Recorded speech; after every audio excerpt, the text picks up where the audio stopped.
Hello friends, welcome to my channel. Friends, आज मैं आप लोगों के सामने एक मॉक इंटरव्यू शेयर करने जा रही हूँ जो मेरा इंडक्शन ट्रेनिंग के टाइम पे हुआ था। एंड गाइस, इसमें मैंने फर्स्ट रैंक अचीव की है। I hope guys it will be helpful for you for any teaching exams. मेरा नाम खुशबू रेखवार है। मैं नर्मदा नगरी होशंगाबाद से बिलोंग करती हूँ। मैंने अपनी एजुकेशन होशंगाबाद से ही ली है। मैंने MSc computer science Barkatullah university से किया है और बीएड भी किया है। इसके साथ ही मैंने सीटेट और सीपीसी के एग्ज़ाम भी क्रैक किए हैं। आपकी प्रमुख रुचियाँ? सर, मेरी रुचियाँ वैसे मोस्टली मैंने आर्ट एंड क्राफ्ट में ही रुचि रही है मेरी। मुझे मेहंदी, पेंटिंग, ग्लास पेंटिंग ये सब करना पसंद है। वर्तमान समय भौतिक युग है और कंप्यूटर का युग। हम अपने बच्चों को रामचरितमानस के अनुसार, जो भारत का प्रमुख महाकाव्य है हिंदी का, उसमें चौपाई है, प्रातः काल उठ के रघुनाथा मात पिता गुरु नावज मार्ग। बच्चों में मानवीय गुणों का विकास करने के लिए क्या कर सकते हैं?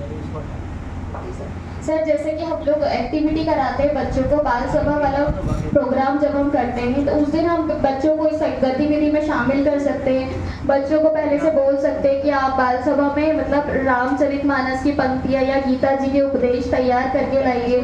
तो उससे बच्चों में क्या होगा, एक तो वो प्रोत्साहित भी होंगे और मोरल एजुकेशन भी उनको मिलेगी।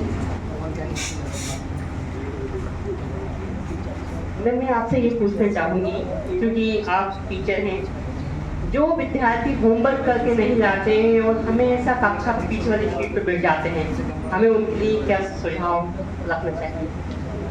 मैम, पहले तो हम ना उन्हें क्लास में ध्यान देंगे और उन्हें पीछे की सीट से आगे बिठाएंगे। और अगर वो उनका ग्रुप ऐसा है, जैसे कि कुछ बच्चे ऐसे हैं कि मतलब एक ही संगति के बच्चे हैं, तो हम उन्हें अच्छे बच्चों के साथ बिठाएंगे पहले तो। फिर भी अगर वो कहना नहीं मानते तो हम उनकी डायरी में वर्क लिख सकते हैं, और अगर फिर भी वो नहीं सुनते तो हम उनके माता पिता से कांटेक्ट कर सकते हैं, या तो हम काउंसलिंग भी कर सकते हैं। अगर वो फिर भी नहीं मानते हैं तो हम पेरेंट्स को बुला के ऐसा काउंसलिंग हम करा सकते हैं। मुझे ऐसे पल बताइए जब कभी आप असफलता का सामना आपने किया हो। मैम, असफलता तो मुझे बहुत बार मिली है। मैं एक्चुअली 2019 से तैयारी कर रही हूँ, है ना। कॉम्पिटिटिव एग्जाम्स की मेरी तैयारी चल रही है। तो पहले मैंने बैंकिंग में भी ट्राई किया था। तो बैंकिंग में मैं कभी 1 नंबर 2 नंबर से मैं रह जाती थी, तो उस समय मैं बहुत डिमोटिवेट भी हो जाती थी। फिर उसके बाद मैंने कोचिंग्स पढ़ाना शुरू किया। दैन मुझे पता चला कि मेरा इंटरेस्ट टीचिंग में एक्चुअली। फिर उसके बाद मैंने बीएड में एडमिशन लिया। बीएड के साथ मैं स्कूल पार्ट टाइम स्कूल में भी पढ़ाया करती थी। उसके बाद फिर मैंने 2 साल केंद्रीय विद्यालय में भी पढ़ाया है। तो उसके बाद से मेरा पूरा फोकस टीचिंग पे आ गया कि मुझे शिक्षक ही बनना है। वुमेन एजुकेशन के बारे में आप अपने विचार मुझे बताइए। महिला शिक्षा के वैसे मतलब लड़कियों को कैसे बहुत अच्छे मजबूती रूप से एजुकेटेड करें, ताकि देश में जो महिलाओं के प्रति सामाजिक अपराध और हिंसाएं होती हैं, उससे एजुकेशन के द्वारा हम उन्हें कैसे रोक सकें? मैम, हम महिलाओं के, जैसे कि हमारे स्कूल में बालिकाएं हैं, तो बालिकाओं को हम मतलब अगर वो सामने से हमें नहीं बोल पा रही तो हम पर्सनली बच्चियों का ग्रुप बना के उनको अलग से काउंसलिंग में भी हम बता सकते हैं। जैसे कि अगर हम पूरे ग्रुप में नहीं बोल पा रहे हैं, जैसे क्लास में बच्चियां क्या हेजिटेट करती हैं। मेरी क्लास में भी 1-2 बच्चियां, मैं जब केंद्रीय विद्यालय में पढ़ाती थी तो वहाँ पे वो लोग हेजिटेट होती थी, मुझे बोल नहीं पाती थी। तो मैंने उनको एज अ फ्रेंड बोला कि आप एज अ फ्रेंड, मुझे टीचर ना समझ के, एज अ फ्रेंड समझ के भी आप मुझे बता सकती हैं। अगर आपको कोई भी प्रॉब्लम है तो मुझे बता सकती है। और उनके पेरेंट्स से भी मैं कांटेक्ट करती रही। तो उससे क्या हुआ कि उनमें क्या हुआ, डर खत्म हो गया। तो वो मुझे अब अपनी प्रॉब्लम्स खुल के बता पाती हैं। Thank you ma'am.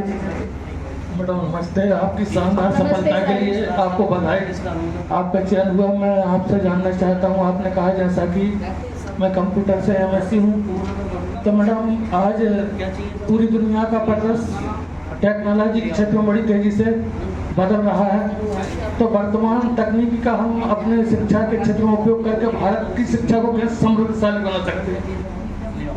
सर देखिए, कोविड के समय में क्या हुआ था कि पहले लोगों को ऑनलाइन एजुकेशन के बारे में बिल्कुल लोग अवेयर नहीं थे। तो क्या हुआ, कोविड के टाइम ऑनलाइन एजुकेशन आई तो बच्चे ऑनलाइन क्या हुआ सीखने लगे, और उस समय सर मैंने भी एक प्रयास किया था कि मैंने यूट्यूब पे बच्चों को ऑनलाइन एजुकेशन देना शुरू किया। मैंने अपना खुद का यूट्यूब चैनल बनाया था, उस पर मैं बच्चों को एजुकेट करती थी। उसके थ्रू क्या हुआ, बच्चे बहुत कुछ कॉन्सेप्ट जो उनके स्कूल नहीं आ पा रहे थे तो वो क्लियर नहीं हो पा रहे थे, तो बच्चे क्या पर्सनली मुझसे, मैं क्या एक स्कूल टीचर भी थी तभी, तो बच्चे मुझसे पर्सनली भी कांटेक्ट कर लेते थे और ऑनलाइन भी वो मुझसे समझ लेते थे। मैडम इस समय जो है आप मतलब वर्तमान शिक्षा में जो है टीचर का स्थान कहीं ना कहीं सम्मान टीचर का की गिरावट आ रही है सम्मान में, तो आप इसको कैसे मानते हैं?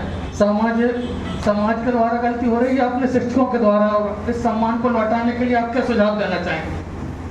जी सर, हमें क्या है पहले तो एक जिम्मेदार शिक्षक बनना चाहिए। मतलब मैंने क्या है अभी अप्रैल में ही ज्वाइन किया है, तो मुझे लगता है पहले तो हमें अपनी जिम्मेदारी अच्छे से निभानी चाहिए। हमें पंक्चुअल होना पड़ेगा कि हम टाइम से स्कूल आए, टाइम से हमारे सारे काम करें, बच्चों पर ध्यान दें, उनकी यूनिफॉर्म पे, किस परिवेश में वो रह रहे हैं, स्कूल की बिल्डिंग का एटमॉस्फेयर कैसा है, हम उस पर पहले ध्यान दें। उसके बाद फिर हम सामाजिक लोगों को भी जागरूक कर सकते हैं कि मतलब क्या होता है आजकल सर्वे के थ्रू भी हम समाज में क्या है शिक्षा में जो कमियां चल रही है उसको हम दूर कर सकते हैं। आपकी जो विशेषताएं जीवन की क्या खूबियां हैं आपकी? लास्ट क्वेश्चन आपसे, कौन सा पक्ष मजबूत है आपका जीवन का सबसे जिसको आप सबल मानते हैं? ओके सर, सबसे पहले तो मेरे में कॉन्फिडेंस बहुत ज़्यादा है एंड मैं हेजिटेट नहीं होती हूँ बिल्कुल भी। जो मैं सोचती हूँ कि जो हमें करना है हम सब कर सकते हैं, इम्पॉसिबल कुछ भी नहीं है मेरे लिए। Thank you madam. Thank you sir, thank you sir. बहुत वेरी गुड।